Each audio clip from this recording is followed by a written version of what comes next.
வணக்கம். நான் உங்கள் மோகனா. 14/8/2025 வியாழக்கிழமை வெளிநாட்டு செய்திகள். வாங்க செய்திக்குள்ளார போகலாம். தெஹ்ரான் ஆகஸ்ட் 14 ஈரானில் 21,000 பேர் கைது. எதிர் நாடுகளுக்கு துப்பு கொடுத்தவர்கள். கடந்த ஜூன் 13 ஈரான் மீது இஸ்ரேல் ராணுவம் ஏவுகணைகளை வீசி தாக்குதல் நடத்தியது. அணுசக்தி கூட்டங்கள் ராணுவ முகாம்களை குறிவைத்து நடத்தப்பட்ட இந்த தாக்குதலுக்கு பதிலாக இஸ்ரேல் மீது ஈரான் பதில் தாக்குதல் நடத்தியது. இரு நாடுகளுக்கு இடையேயான தாக்குதலில் இஸ்ரேலுக்கு ஆதரவாக அமெரிக்காவும் களமிறங்கி ஈரானை தாக்கியது.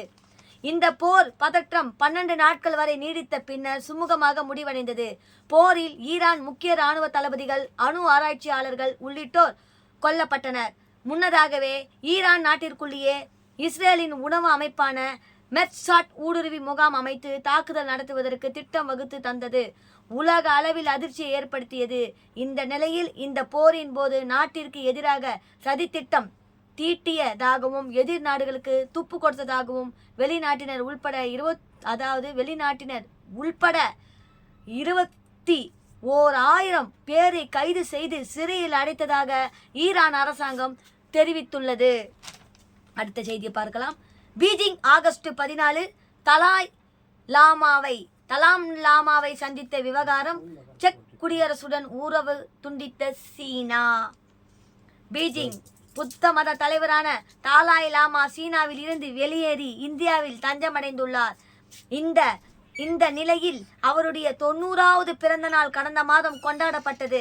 செக் குடியரசு நாட்டின் அதிபர் பீட்டர் பாவெல் இந்தியாவுக்கு அரசுமுறை பயணம் மேற்கொண்ட போது தலாய் லாமாவை நேரில் சந்தித்து வாழ்த்து தெரிவித்தார். பீட்டர் பாவெலின் இந்த நடவடிக்கைக்கு சீனா கடும் கண்டனம் தெரிவித்தது. இந்த நிலையில் செக் குடியரசு அதிபர் பீட்டர் பாவெல் உடனான அனைத்து தொடர்புகளையும் துண்டிப்பதாக சீனா வெளியுறவுத்துறை அமைச்சகம் தெரிவித்துள்ளது. மேலும் நாட்டில் உள்ள செக் குடியரசு தூதரக அதிகாரிகளை உடனடியாக வெளியேறுமாறு உத்தரவிட்டுள்ளது. வடகொரியா தலைவருக்கு நன்றி தெரிவித்த Putin. Moscow August 14 Russia Ukraine போர் 4 ஆண்டுகளுக்கு மேலாக நீடித்து வருகிறது.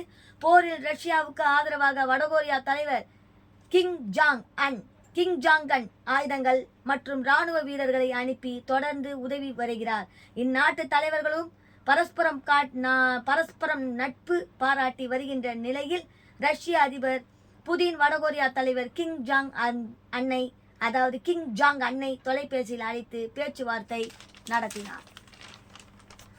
அப்போது உக்ரைன் ஆக்கிரமிப்பில் இருந்த குர்ஜக் பிராந்தியத்தை மீட்க ஆயுதங்கள் மற்றும் ராணுவ வீரர்களை அனுப்பியதற்கு மனதார நன்றி தெரிவித்தார். இரு நாட்டு உறவுகளும் தொடர்ந்து நீட்டித்துக் கொள்ள நம்பிக்கை தெரிவித்தனர். ரஷ்ய அதிபர் புதின் உக்ரைன் போர் நிறுத்தம் தொடர்பாக அலாஸ்காவில் அமெரிக்கா ஜனாதிபதி டிரம்பை சந்தித்து பேச்சுவார்த்தை நடத்துகிறார். வடகொரியா தலைவருடன் இந்த பேச்சுவார்த்தை உலக அரசியல் வட்டாரத்தில் பரபரப்பை ஏற்படுத்தியுள்ளது. தைபை ஆகஸ்ட் 14 தைவானை பந்தாடியை போடுல் புயல். 400 விமானங்கள் ரத்து. 10,000 பேர் வெளியேற்றம். பாருங்கள்.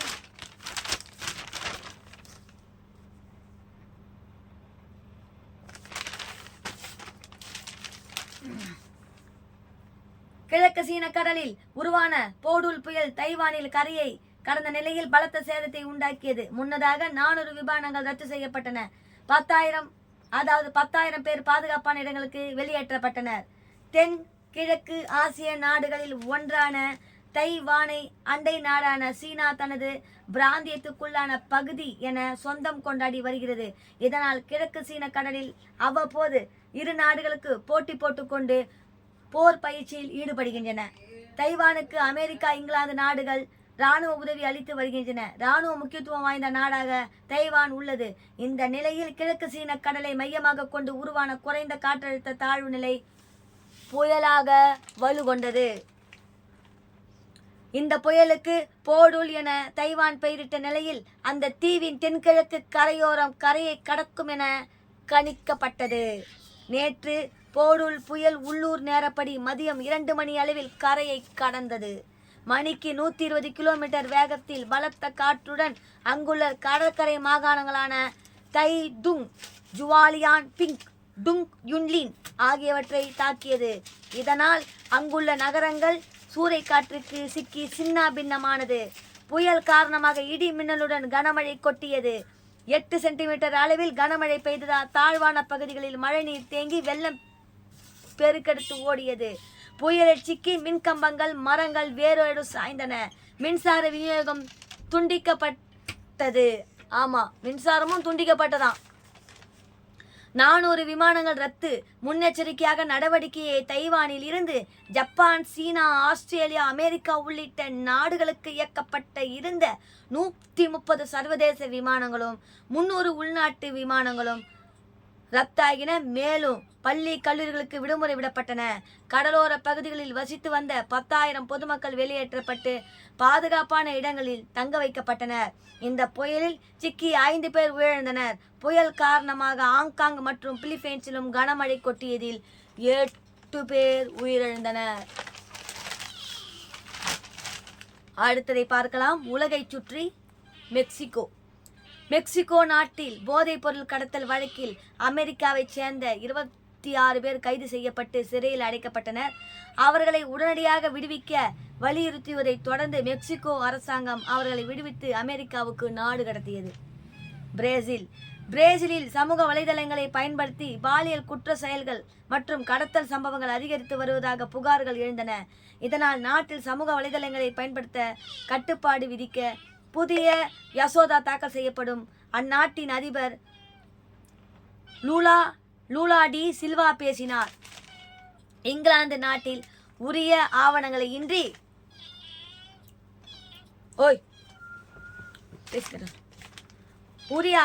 இன்றி சொகுசு கார்கள் பல இயக்கப்படுவதும் அவை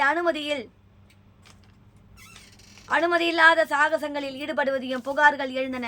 இதன் பேரில் தனிப்படை அமைக்கப்பட்டு நாட்டில் உரிய ஆவணங்கள் இல்லாமல் ஓடிய பல கோடி மதிப்பிலான 76 சொகுசு கார்களை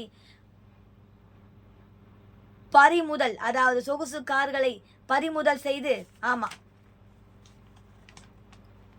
பறிமுதல் செய்தனர். இதன் தொடர்பாக 75 பேரை கைது செய்து சிறையில் அடைத்தனர்.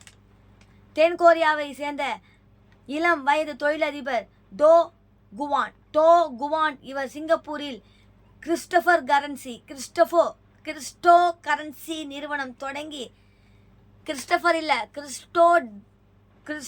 கரன்சி நிறுவனம் தொடங்கி உலக அளவில் பல கோடி மதிப்பிலான முதலீடுகளை ஈர்த்தார். கடந்த 2021ஆம் ஆண்டு டோ குவானின் கிரிப்டே கரன்சி நிறுவனம் சரிவை சந்தித்து இதனால் அமெரிக்கா பங்குச்சந்தையில் $40 மில்லியன் நஷ்டம் ஏற்பட்டது. இதனைத் தொடர்ந்து அவர் கைது செய்யப்பட்டு நியூயார்க் சிறையில் அடைக்கப்பட்டார். இது தொடர்பான வழக்கு விசாரணையில் தனது குழந்தை டோ குவான் ஒப்புக்கொண்டார். அதாவது இது தொடர்பான வழக்கு விசாரணையில் தனது குற்றத்தை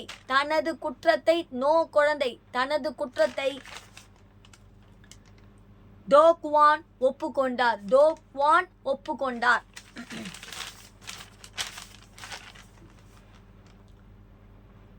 அடுத்ததை பார்க்கலாம். அதிகார துஷ்பிரயோக வழக்கு. தென்கொரிய முன்னாள் அதிபர் மனைவி கைது. Seoul August 14. தென்கொரிய அதிபர் யுன் சுக் யோல் கடந்த டிசம்பரில் நாட்டில் அவசர நிலையை பிரகடனமாத்தினார். இதற்கு பொதுமக்கள் மற்றும் எதிர்க்கட்சியினர் கடும் எதிர்ப்பு தெரிவித்ததை தொடர்ந்து அவசர நிலையை வாபஸ் பெற்றார். இதனைத் தொடர்ந்து யுன் சுக் யோல் மீது நம்பிக்கையில்லா தீர்மானம் கொண்டு வரப்பட்டது. அவர் அதிபர் பதவியை இழக்க நேரிட்டது. தேச துரோக வழக்கில் கைது செய்யப்பட்டு சிறையில் அடைக்கப்பட்டார். இந்த நிலையில் யுன் சுக் யோல் பதவியில் இருந்தபோது அவருடைய மனைவி கிம் கியோன் இ தனது அதிகாரத்தை பயன்படுத்தி சொத்துக்கள், பரிசு பொருட்களை குவித்ததாக வழக்கு பதியப்பட்டு விசாரிக்கப்பட்டது. இந்த அதிகார துஷ்பிரயோக வழக்கில் கிம் கியோன் இ கைது செய்யப்பட்டு சிறையில் அடைக்கப்பட்டார். இத்துடன் இந்த சினிமா செய்தி, அதாவது இத்துடன் இந்த பாருங்க, இத்துடன் இந்த விளையாட்டு செய்திகள் முடிவடைகிறது. மேலும் வேறொரு செய்தியுடன் நான் உங்களை சந்திக்கும் வரை டாடா பை பை சொல்லி விடைபெறுகிறேன். உங்கள் மோகனா. நன்றி, வணக்கம்.